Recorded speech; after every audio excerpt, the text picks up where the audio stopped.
From Wish TV and the All Indiana Podcast Network, this is the News 8 Daily 8 Podcast, a Wish TV News 8 update. Hi, this is Hannah Mordeaux, and this is your News 8 Daily for Monday, December 9th. Today, we're starting out with showers and very mild temperatures. We're in the 50s. The rain was a little heavy overnight. It's going to trickle out as the morning goes on. Those high temperatures, though, are going to stick to the low to mid 50s, and it's going to be really cloudy for most of the day. Breaking news. Police say a person is dead after a crash on the city's north side in front of Brebeuf High School, and it happened on 86th Street, not far from Township Line Road, just after 11 last night. We don't know what caused the crash or if anyone else is injured, but we can tell at least two vehicles are involved, a van and an SUV. Police say the wreck is still under investigation. Also breaking, surprising new details about an early morning rescue on the White River. The Indianapolis Fire Department released new information this morning. The rescue happened just after 1:30 near the White River State Park. Now, the backstory, according to IFD, two men say they took a raft out to a small island in the river to recover stolen bicycles, but their raft drifted away. IFD says the men were stranded for an hour and a half until someone heard their cries for help and called 911. Crews managed to get a boat through the icy water to reach the men, who were cold but otherwise okay. A civil battery case against former Indiana Attorney General Curtis Hill is off. The trial was scheduled to start today, but the court says Hill and the women who were suing him have agreed to dismiss the case. A former state lawmaker and three legislative staffers accused Hill of groping them and making lewd comments during a party in 2018. The women were seeking damages and a retraction of any defamatory statements. Hill has consistently denied the allegations. Investigators are working to find out what caused the deadly apartment fire in Greenwood. Yesterday morning, firefighters were initially called to the Clearview Apartments near Greenwood Community High School for a report of an explosion, but that explosion has not been confirmed. Investigators say one person was found dead inside the unit where they think the fire started. The Greenwood Fire Department says the building that burned has 8 apartment units. No other injuries were reported. The Red Cross is helping those who lost their homes in the fire. Expect to see more DUI checkpoints through the rest of the month. The Marion County Traffic Safety Partnership says several local law enforcement agencies will do the stops through money from the Indiana Criminal Justice Institute. The partnership includes IMPD, State Police, and Beech Grove PD. The first ever 12-team college football playoff pits two Indiana teams against each other and is sure to divide households across the state. IU will play Notre Dame in South Bend.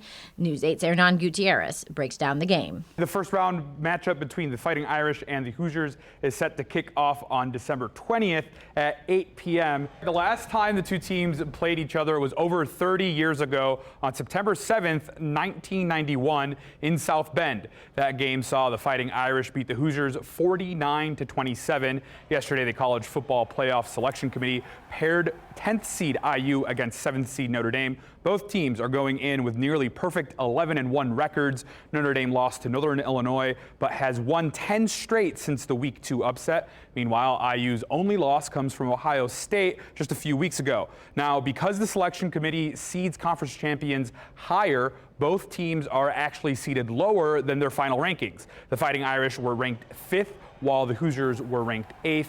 Both coaches are, of course, looking forward to the matchup. I think it's a great game for the state in general, for Indiana and Notre Dame to be playing in the college football playoff.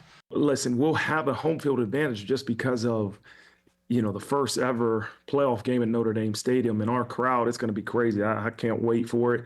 Between the Fighting Irish and the Hoosiers is set to kick off on December 20th at 8 p.m. in Notre Dame Stadium. The winner will advance to the quarterfinals and face off against the second seed Georgia Bulldogs in the Sugar Bowl that's scheduled for New Year's Day in New Orleans. Purdue has a new head football coach. Barry Odom is coming to West Lafayette from UNLV. He replaces Ryan Walters, who was fired last week. Odom has had 2 head coaching stints. He went 21-25 at Missouri, but much more success at UNLV, where he went 19-8 and took the Runnin' Rebels to 2 bowl games in 2 years. He inherits a Boilermaker team that won its first game, then lost 11 straight.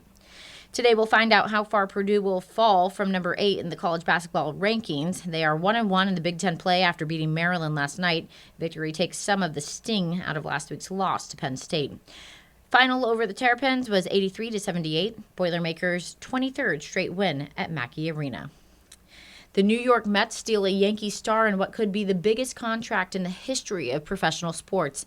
The Mets and outfielder Juan Soto have agreed to a 15-year deal worth at least $765 million. The deal is subject to a successful physical. Soto is 26 years old and has been one of baseball's best hitters since making his debut as a 19-year-old with the Washington Nationals. He helped Washington win a World Series in 2019 and helped the Yankees get to the playoffs this past season.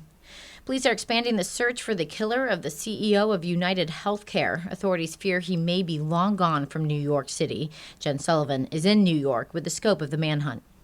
NYPD releasing new images of the person they believe shot and killed United Healthcare CEO Brian Thompson. But officials are being careful not to release too many details about this person's identity. Let him continue to believe he could hide behind a mask. We're going to reveal who he is, and we're going to bring him to justice. Surveillance video capturing the chilling moment a shooter approached Thompson outside a Hilton hotel in Midtown Manhattan Wednesday. The full video, too disturbing to air, shows the killer shooting Thompson multiple times. The brazen act of violence shaking New Yorkers and triggering a 5-day manhunt that now includes the FBI. This was a horrific incident in our city, and we want to make sure this person is removed off the streets of America, not only off the streets of New York. NYPD now believe the suspected shooter may have left New York City by interstate bus, and they're working with other law enforcement agencies across the country to track down the suspected killer. We have video of him entering the Port Authority bus terminal. We don't have any video of him exiting. Friday, police found the backpack the suspected shooter was possibly wearing during the attack in Central Park, but the gun was not inside. Saturday, NYPD divers scoured a body of water in Central Park, hoping to find more clues, according to a law enforcement official. Police are also trying to track down the bicycle the suspected shooter used to get away. In New York, I'm Jen Sullivan reporting. Jane King is at the NASDAQ this morning with your business headlines and starts with backlash some health insurance companies are facing, sparked by that murder investigation. Since the shooting death of United Healthcare CEO Brian Thompson last week, social media has been abuzz with complaints about health insurance coverage. Now, the New York Times spoke with workers at the company who said they were aware of the complaints and Thompson was actually trying to do something about it.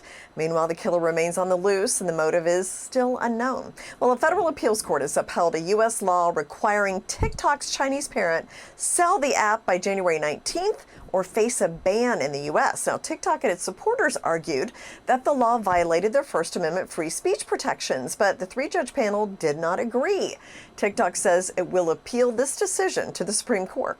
And more Americans are turning their attention toward flexible college-free careers that can pay 6 figures. Google's research shows people are prioritizing jobs that offer flexible schedules, opportunities to travel, and clear pathways to 6-figure salaries. So here are the 3 jobs that Americans are Googling the most as of November. Real estate agent, notary, and flight attendant. Google determined the rankings based on the top how to become queries. And finding childcare can be hard. Increasingly, it's so hard it's actually keeping some parents out of the workforce. New research from the Federal Reserve Bank of Chicago found the number of people who missed work, went part-time, or quit entirely because of a childcare issue has jumped 19% since the pandemic. Well, the S&P 500 and NASDAQ closed at records back on Friday. That monthly jobs report was stronger than expected, so that did boost stocks. And today, not a lot happening in the pre-market. We're pretty quiet, actually. Live from the NASDAQ market site, I'm Jane King. Back to you. Hip-hop icon Jay-Z is denying allegations of sexual assault that a woman says happened almost a quarter century ago when she was 13 years old.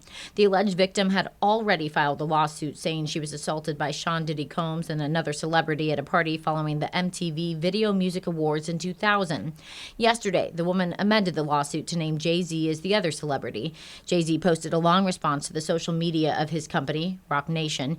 He calls the claim a blackmail attempt from the attorney representing the woman and also referred to the attorney as an ambulance chaser. Laura Trump, daughter-in-law of President-elect Donald Trump, says she will step down as the co-chair of the Republican National Committee. Laura Trump made the announcement in a post on X last night. She says she will formally step down at the RNC's next meeting. She's not said what her future plans will be. New on Daybreak, Russia has granted asylum to Syria's former president who fled the country after rebel forces took control of Syria's capital.